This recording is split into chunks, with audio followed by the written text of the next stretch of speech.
وجدما کو کوچبرین عفرینی و خلکین شهبا جه شهبا یبداری زوری هاتنا کوچبر کرن کم بند عفرین جواکی لباجار قامشلو سفربری راگهاند و کامپانیا کم کرنا آلیکاریان جی دست پیکر کم بند عفرین کامپانیا خویا بناوه مسقال زر حتی انها دوام دکه و بانگ لهر کسی دکه گل گوری کارین خوا آلیکاریه پیشکش بکه کم بند عفرین جواکی دناوا کامپانیا خوده آلیکارین کو کوم دکه لناوا کوچبرین گو گشتنه حریمه بلاف دکه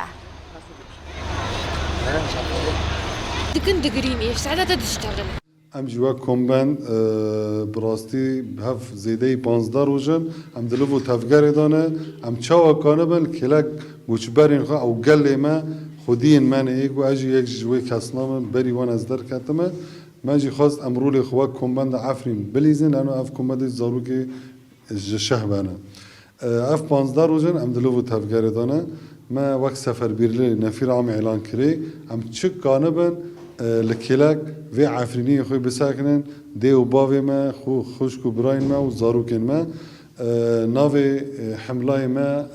مسقالی زرایه تکانه بی چک کانه بی بوی گلی را ببالی کار لانو هیرو روزا دامیر و وجدان جبر و اف گل سی جارنه تیگوش برکرن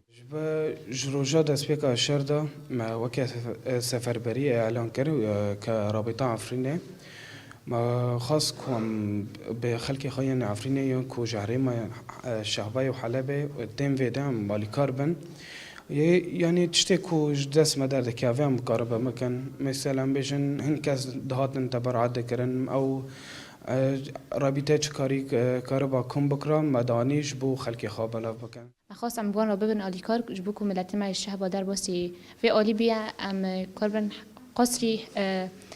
تشت دست مده های ام بگم ببین آلی کار ام کاربن ایشوان سفک بکن ام یعنی چیش که باریوان سفک بکن ام تشت دست مده های ما رو تقدیم کن. روزی که کاروان به شهر بابری کتی های روزی رو ام کار خباتی خودن وقت کنده کار وقت کم بعد بگیشتی